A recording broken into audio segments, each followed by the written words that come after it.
ओम श्री परमात्मने नमः। साधन और साध्य क्या है? परमात्म तत्व की प्राप्ति चाहने वाले साधकों के लिए साधन की दो शैलियाँ हैं।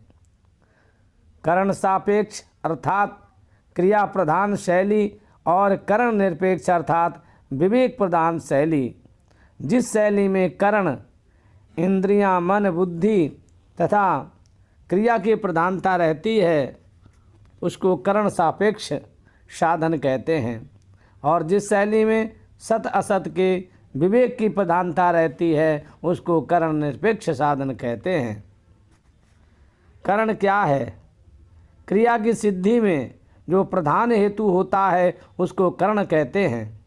जैसे सुनने में कान करण है, स्पर्श करने में त्वचा करण है, देखने में आँख करण है, चखने में रसना करण है और सूंघने में नाक करण है, चिंतन करने में चित्त करण है, किसी बात को समझने में बुद्धि करण है, कर्ता भोक्ता बनने में अहम करण है।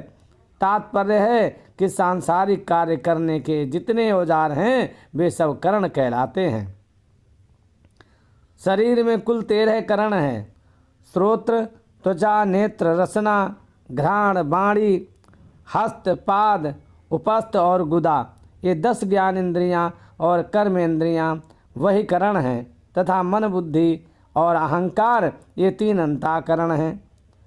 कहीं कहीं मन, बुद्धि, चित्त और अहंकार ये 4 अंतःकरण बताए गए हैं और कहीं मन, बुद्धि और अहंकार ये 3 अंतःकरण बताए गए हैं, और कहीं मन, चित्त और बुद्धि, अहंकार ये 2 अंतःकरण बताए गए हैं। इन सब में अहंकार मुख्य बताया गया है।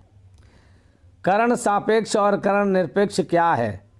जिसमें करण की अत्यंत आवश्यकता रहती है वो करण सापेक्ष होता है, और जिसमें करण की आवश्यकता नहीं रहती वो करण निरपेक्ष होता है। जैसे क्रिया की सिद्धि में करण की अत्यंत आवश्यकता रहती है, क्योंकि करण के बिना क्रिया की सिद्धि नहीं होती, अतः क्रिया की सिद्धि करण सापेक्ष है। परंतु परमात्म तत्व की प्राप्ति में करण की आवश्यकता नहीं है, क्योंकि वह तत्व क्रिया से अतीत है, अतः परमात्म तत्व की प्राप्ति करण निरपेक्ष है। करण निरपेक्ष और करण रहित में अंतर क्या है? साधन करण निरपेक्ष होता है और साध्य करण रहित होता है। परमात्म तत्व की प्राप्ति करण निरपेक्ष है, पर परमात्म तत्व करण रहित है। 2 व्यक्ति बातचीत करते हैं तो उसमें बोलने के लिए जीभ की और सुनने के लिए कान की ज़रूरत है, पर त्वचा की ज़रूरत नहीं है। इसलिए उनकी बातचीत को त्वचा निरपेक्ष तो कह सकते हैं, पर त्वचा रहित नहीं कह सकते। कारण कि अगर मनुष्य त्वचा रहित होगा तो वह बातचीत कैसे कर सकेगा। ऐसे ही साधन करण निरपेक्ष तो होता है पर करण रहित नहीं होता।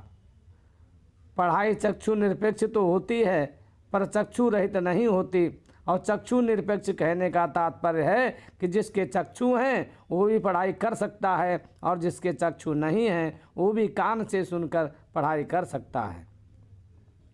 अगर पढ़ाई को चक्षु रहित कहें तो जिसके चक्षु हैं वो पढ़ाई कैसे कर सकेगा। और इसी तरह साधन करण निरपेक्ष होता है, करण रहित नहीं होता। शरीर से निरपेक्ष होने पर मुक्ति होती है और सापेक्ष होने पर बंधन होता है और रहित होने पर मृत्यु होती है।